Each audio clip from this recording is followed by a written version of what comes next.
Nós recebemos com muita alegria, irmãos.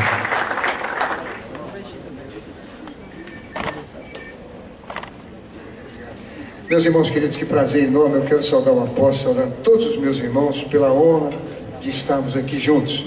Nossos deputados, queridos, amigos, pessoal da pesca. Nós vamos fazer a Santa Ceia. A Santa Ceia, a primeira Santa Ceia das Américas foi na minha cidade do Rio de Janeiro. Ela aconteceu na ilha de Villegaignon, que era católico, mas se converteu e que não queria absolutamente que os seus homens se misturassem com as índias, que andavam nuas e, portanto, despertavam a virilidade, o instinto venéreo do homem. Ele não queria que isso ocorresse. Ele se converteu ao cristianismo e pediu que da Suíça mandassem pastores que vieram para a ilha de Villegaignon. A ilha de Villegaignon, para ser mais geográfico, é onde hoje tem a Escola Naval, do lado do aeroporto Santos Dumont.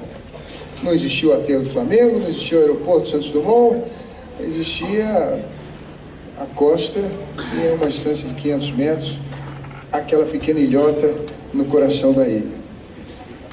João Calvino mandou os pastores. E eles vieram com suas famílias exatamente para fundar a França Antártica, fugindo das guerras religiosas do século XVI, católicos e evangélicos na Europa. Muito bem, esses homens vieram, mas havia também um sacerdote jesuíta que vivia na ilha.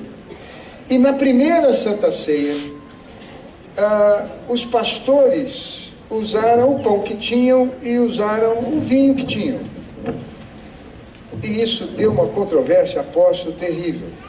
Porque o sacerdote jesuíta levantou contra eles uma polêmica. Não podia ter sido o pão do dia a dia, tinha que ter sido um pão sem fermento. E também o vinho não podia ser como foi servido, tinha que ter misturado com água, porque está na Bíblia que quando Jesus saiu da cruz foi ferido com uma lança e jorrou sangue e água. Portanto, o vinho tinha que ser misturado com água. Meus irmãos, por causa da letra, não do espírito, esses homens foram presos e eles tiveram que apresentar uma defesa. Essa defesa eu acho que vocês todos deveriam ler. Está na internet, está em vários livros, chama-se Profissão de Fé da Guanabara, em que eles, com clareza, mostram que quando Jesus apresentou os sacramentos, ele estava presente. Ele pegou um pãozinho e disse, esse é o meu corpo, mas o corpo estava lá. Ele pegou o vinho e disse, esse é o meu sangue, mas o sangue estava lá, era ele. De tal maneira que esse princípio da transubstanciação não é letra. O Espírito é como fazemos a comunhão em memória dele, dos princípios sagrados que um dia nós todos juramos amar e preservar para sempre até a sua volta. A defesa é linda, vocês vão olhar, ela é eminentemente bíblica, mas eles foram condenados e morreram.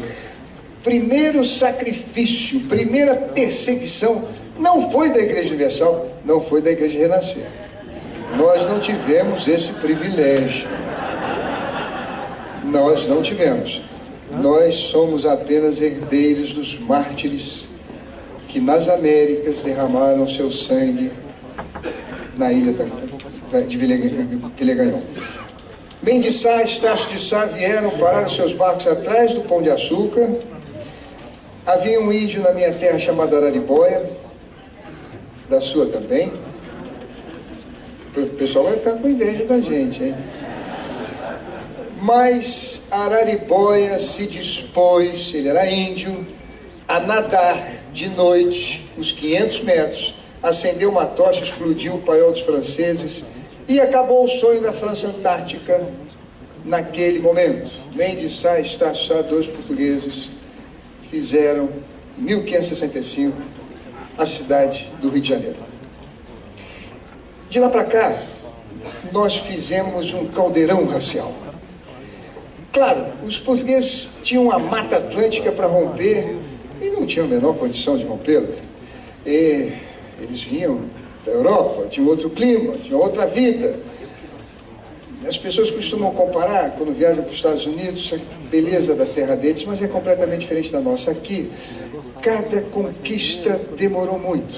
Nós temos rios caudalosos, clima tropical, nossos antepassados tiveram que trabalhar o tempo todo com o suor pingando no rosto, com os micróbios comendo o dedo dos nossos pés, o branco dos nossos olhos, as nossas virilhas.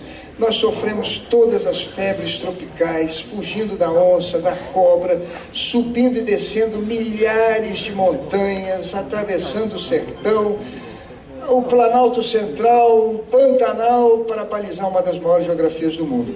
Sozinhos não teríamos nenhuma condição. Aquela ideia de Villegagnon, de fazer uma raça pura, não era plano de Deus. Os portugueses misturaram com os índios e vieram nossos primeiros heróis. E aqui uma homenagem aos paulistanos, que são tão orgulhosos dos seus bandeirantes.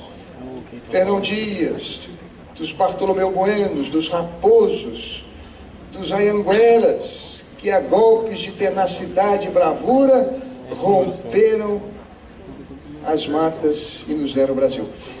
Isso não seria possível sem a Índia, que se apaixonou pelo branco e queria ter filho com eles. E também ensinou muito aos portugueses, porque as índias no Brasil já eram, vocês que gostam de passar pozinho, que passam óleo no cabelo, vocês que fazem essas farinhas todas, esses bolinhos todos, vocês herdaram das nossas mães. E mais que isso, elas sabiam criar filho nesse clima. As poucas portuguesas que vieram, embrulhavam as crianças no cueiro, suavam, vinham micróbios para o ouvido, para a garganta, não tinha antibiótico, as crianças morriam, os anjinhos. Morriam, os filhos das portuguesas aqui não vingavam, eram pouquíssimos. As índias não. As índias já naquela época tomavam 10 banhos por dia, coisa que o português não sabia a última vez que tinha feito na vida. Estou falando isso aqui diante de Deus.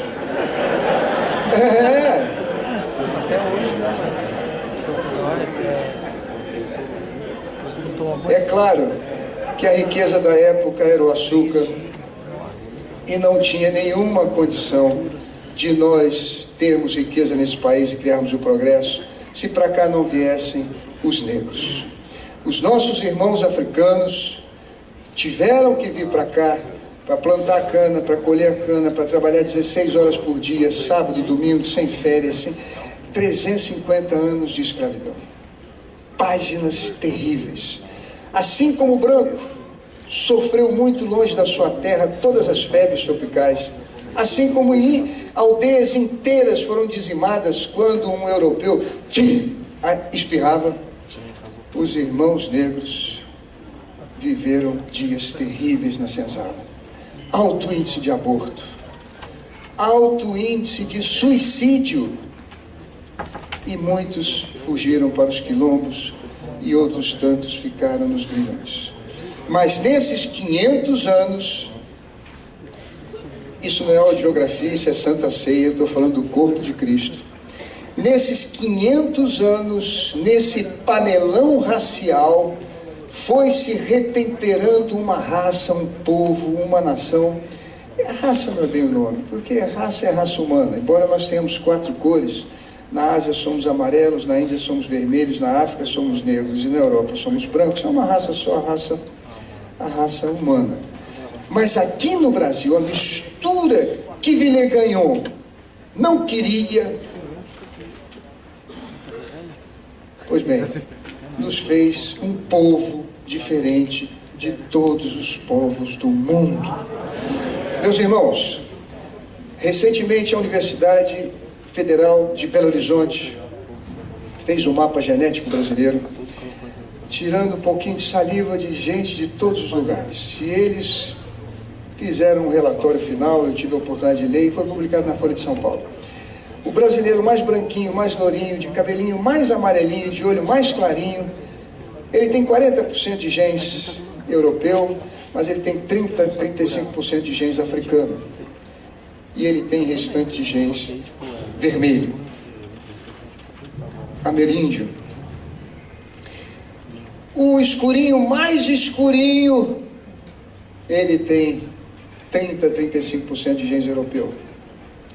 Eu fui pastor na África. Eu vivi 10 anos lá. Na época do apartheid, eu e vários colegas, todo mundo dizia, branco aqui não fala com negro. Nossas igrejas lotavam. E havia uma identidade entre os negros e os brasileiros que não dava para você. É impressionante. Havia uma coisa interessante também, que as mulheres da minha igreja na África, quando viram as brasileiras chegarem com o cabelo lisinho, elas disseram, pegavam no cabelo, isso há 20 anos atrás. O que vocês fazem para ficar com o cabelo bonito? As brasileiras diziam, nós temos produtos que nós aplicamos no nosso cabelo. Então elas falavam assim, pastor, quando o senhor for ao Brasil, traz os produtos para nós. E eu descobri um tal de Enê, que eu não sabia que existia. Mas a primeira vez que eu voltei do Brasil para a África, eu levei uma caixa grande na farmácia e levei de todas as qualidades, pelúcia, primícia, maru. E no caminho eu falei, vou fazer maior sucesso. Eu vou ter que entrar em contato com o fabricante desse negócio, porque isso vai explodir. Vai ser uma Coca-Cola. Meus irmãos, foi um pão de açúcar de frustração. Foi para homenagear os paulistas, foi um pico do Jaraguá de desengano. Sabe por quê? Porque no cabelinho das minhas irmãs africanas, o Enê não funcionou. E elas brigavam, elas falaram para mim, mas pastor, o senhor não trouxe os produtos. Eu falei, minha filha, o problema é que essa brasileira, mesmo escurinha, às vezes até mais que elas, ela já não é mais africana, ela é brasileira. De tal maneira que também a brasileira, se usasse o produto lá, ficava com a cabeça toda arrebentada. Por que eu estou dizendo isso para vocês? No dia da Santa Ceia. Porque essa palavrinha triunfar, ela fala tri. Ela vem de 3. Deus é Pai, Filho, tri. Nós somos corpo, alma. Já viu o Thales cantar 3 músicas? As últimas palavras do nosso Senhor Jesus Cristo foram as seguintes. Fala aí, John. As últimas. A última pergunta, Senhor, quando é que nós vamos ter de volta a glória de Israel? Esquece. Agora, esse evangelho será pregado a todas as nações da terra e eu voltarei. Nós não chegamos na Índia, não chegamos na China e não chegamos nos países árabes. E eu creio que no meio desse sacrifício imenso, você tiver a oportunidade de conversar com o apóstolo pessoalmente, pergunta para ele o preço que ele pagou, ou o que ele paga. Se você tiver a oportunidade de conversar com o Bispo Macedo pessoalmente, pergunta a ele o preço que ele pagou, ou o que ele paga. Nascer de Deus não é euforia, é uma mulher que se contorce em dores para dar a luz. Nosso povo e nós todos somos abençoados, mas diferente é você ser a bênção. É completamente diferente. Há um sacrifício, há um preço a pagar, que Abacuque sintetizou numa frase que vai ficar para sempre. Quando ele começa o livro dele, por quê? Por quê? Por quê? Perguntas que não há respostas. Por quê? Eu perguntei isso quando visitei a segunda filha do Bispo Macedo, que nasceu com um problema físico terrível. Ele tinha acabado de largar o emprego. Meu tio, e eu perguntei, voltando para casa, chorando, meu Deus, por que um homem humilde, pobre, quando larga o seu emprego para pregar o Evangelho, sem nenhuma perspectiva de dar certo, pobre, mas dizimista fiel, no ato supremo da sua crença, ele recebe como prêmio um castigo, e dos piores, porque eu não sei se a dor maior do que você visitar seu filho, seja em coma, ou seja numa enfermaria, num berçário, onde as crianças são tão lindas, e o seu filho chora sem parar, com um defeito físico terrível, na boca. Abacuque perguntou isso. E ele disse que para as perguntas que não têm resposta, porque ninguém é capaz de dar uma resposta, só há uma coisa a dizer: o meu justo viverá pela sua fé. Meus irmãos,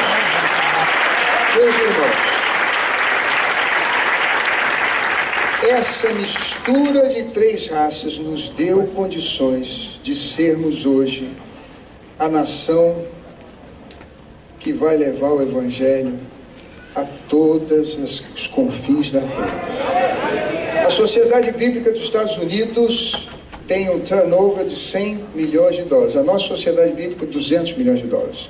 As maiores igrejas do mundo, com televisão, com rádio, nossos pastores, graças a Deus, têm aviões, têm helicópteros, já não tem mais uma visão tacanha, já não tem mais uma visão pequena. São homens que conhecem o mundo, que conhecem de tudo, e estão preparados. Foram moídos, triturados, nasceram da mulher que se contorce. Jesus diz: a mulher, quando está para dar à luz, ela se agonia, porque sabe que é chegada a sua hora, mas depois se alegra pela alegria de ter posto no mundo um filho. A igreja no Brasil se contorce.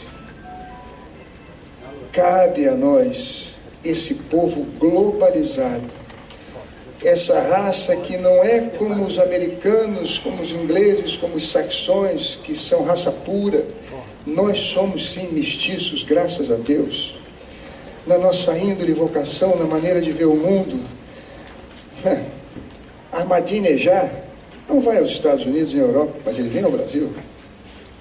E sabe o que Ahmadinejad acredita? Que Maomé vai voltar segurando na mão Jesus Cristo. Essa é a visão deles. Eu vivi entre os árabes. A bispa tem um pouquinho de sangue árabe. As minhas igrejas na África, a maioria eram lugares de árabes, pessoas muito boas. Quando eu não podia pagar aluguel, aguardavam. E muitas vezes eu ia conversar com eles, estavam orando.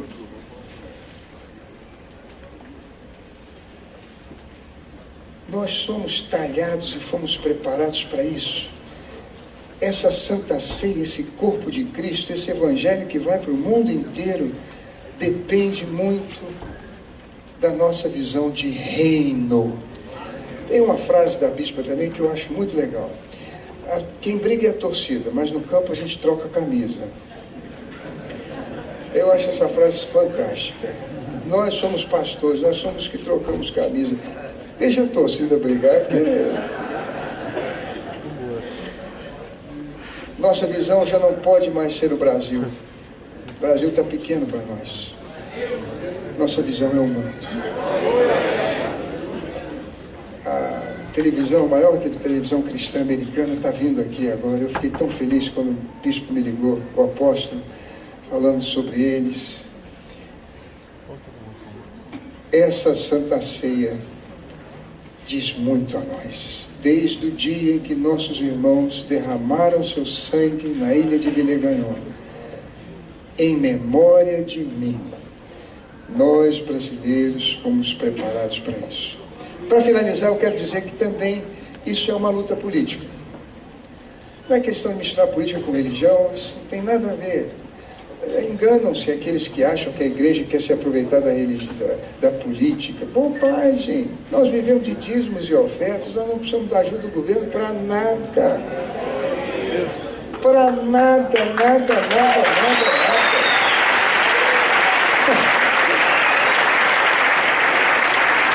Ô Celso, que prazer te ver. Aqui você não tem constrangimento. Ninguém vai te pedir nada, meu. A turma só vai orar. Dulce, que prazer te ouvir, te ver. Campos, Deus te abençoe. Mas o que eu quero dizer para vocês é o seguinte, que também é uma luta política, porque é com a política que a gente defende a livre expressão do pensamento. Tentam nos estigmatizar como fanáticos, que não somos. Nós defendemos que hinduístas, budistas, maometanos possam vir ao Brasil e falar da sua fé. E nós vamos orar e amar e ter atenção com eles, embora discordamos. Mas nós queremos reciprocidade. Isso é um princípio constitucional. Isso é uma coisa política. E, portanto, os evangélicos que entram na política, entre tantos objetivos, de lutar pela nação, pelo povo, sobretudo, tem também de lutar pelos princípios democráticos da livre expressão do pensamento, da liberdade religiosa. Isso é eminentemente político. É legítima a nossa participação. É legítima. E nós, que sofremos tanto preconceito, e alguns candidatos estão sentindo agora um pouquinho, que é isso,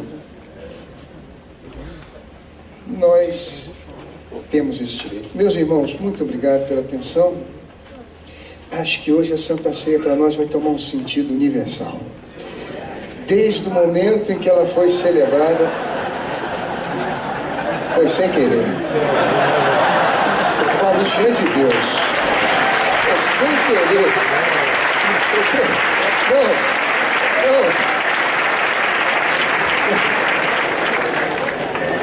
não. Aqui, ó. Mundial. Melhorou.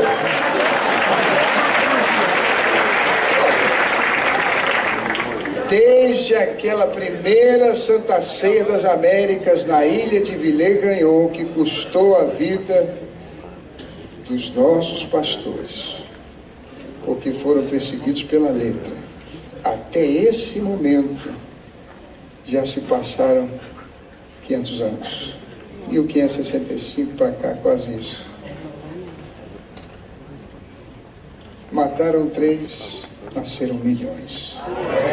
Acima de tudo, continuamos celebrando a Santa Ceia. Trouxemos para ela os índios, trouxemos para ela os africanos e nos formamos essa nação globalizada que há de levar esse evangelho a todas as nações da terra. Obrigado.